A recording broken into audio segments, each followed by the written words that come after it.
Hi, I'm Esmond, a UX designer for Booking.com, or Shen, the lead designer for eSport organisation UIU. So I wanted to present something a little bit different than your usual UX or design content, and something really close to my heart. This is the first time I've ever done something like this, which is so personal and will show signs of vulnerability. However, I hope you can resonate with what I have to tell you, because it's going to be deep and thought-provoking. We are going through a difficult period right now with isolation, and this is a huge test for some of us mentally, especially myself. It's just important you guys really look after yourselves and support each other during these difficult times, and this is why I want to share my story. It is not something I like to share openly, but we are in isolation, and I hope my story will help uplift you and understand the importance of your mental health.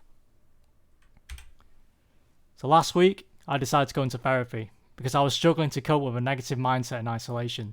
I live on my own and I have not seen anyone in 3 months. I'm the type of person that thrives from the presence of others.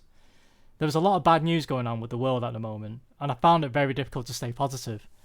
The mindset has affected some of my relationships with my family, my new, or shall I say, ex-girlfriend. So I made the conscious decision to attend therapy. I've been scolded for not reaching out enough to people because I was afraid of being a burden. I was afraid of being let down when I reach out. My pride disallowed me to admit that I was struggling mentally in isolation. Therefore, I wanted to use this opportunity to reach out and to use my struggles for awareness and positivity. Therapy is something I've done during a very difficult time in my life, and I want to share with you how therapy has helped me as a working professional and as a person as well.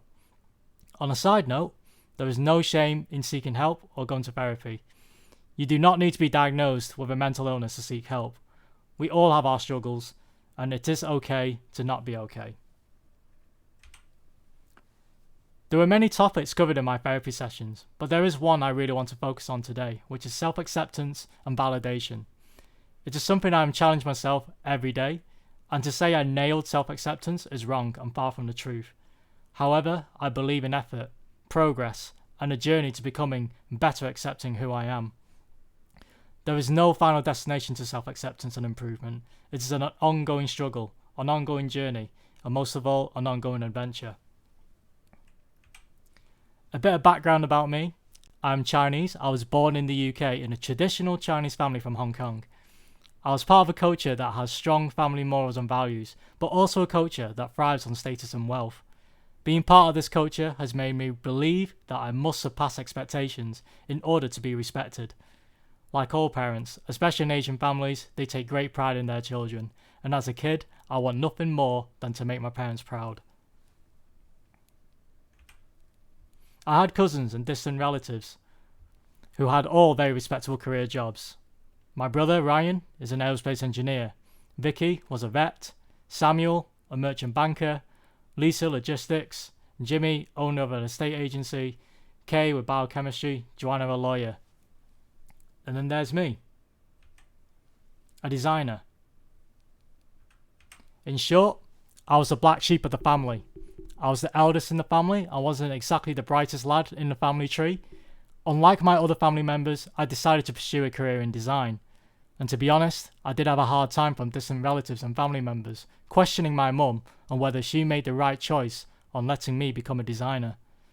She really cared about what other people think, and those thoughts are often projected onto me.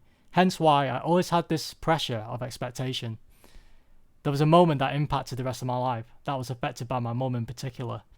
It wasn't intentional, but it hurt more than anything I have ever encountered before, which is when my mum introduced my brother and praised him to all my family friends and members and my relatives in front of me.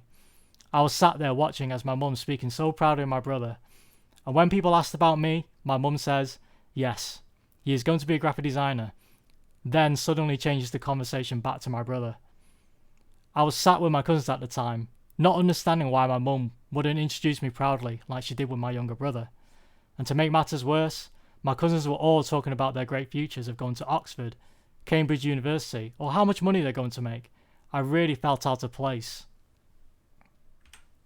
At that moment, these thoughts came into my head. I felt embarrassed.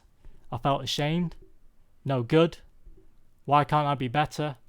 I'm nothing in comparison. And why can't my mum be proud of me? Am I not good enough? These were the words that became the defining moments of my life.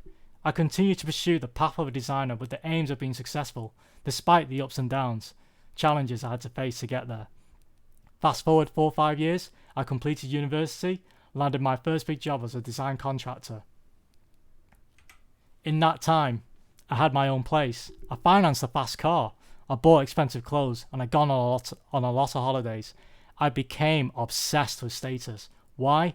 Because I wanted to be seen. I wanted to be heard. I wanted to be noticed. But most importantly,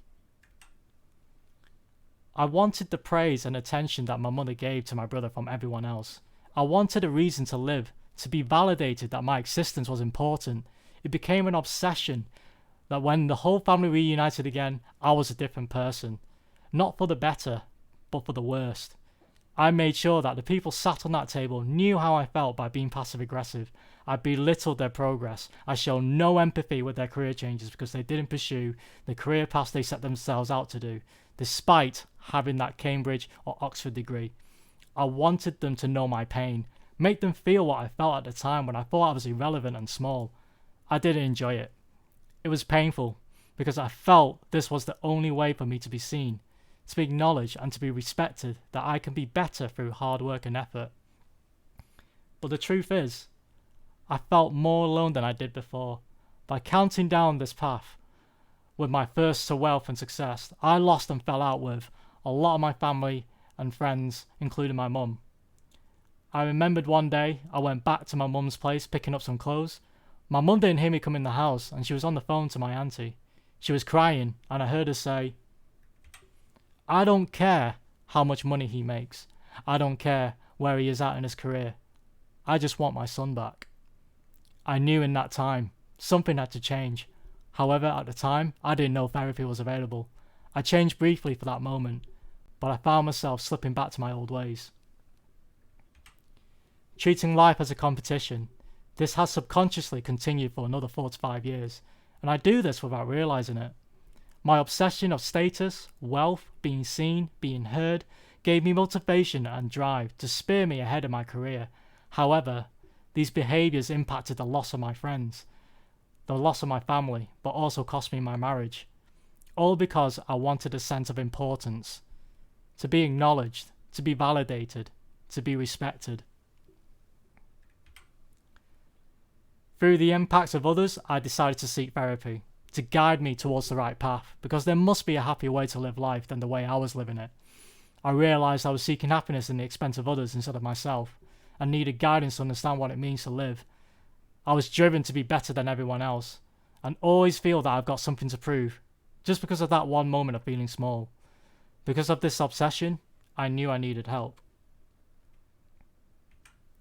After speaking to a therapist, we came to a realisation of the key themes that needed to be addressed, and that is self-acceptance and self-love. Learning to love yourself despite what others think of you. Life isn't a competition unless you want it to be. Validation. Not needing validation from anyone else but yourself and the people that actually matter. Live to your own definition of happiness, not others.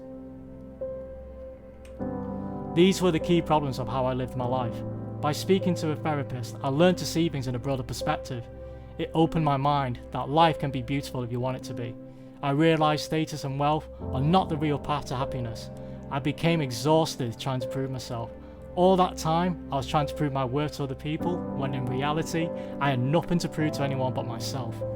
I learned to switch the narrative of common negative phrases that I say to myself. I want to be seen.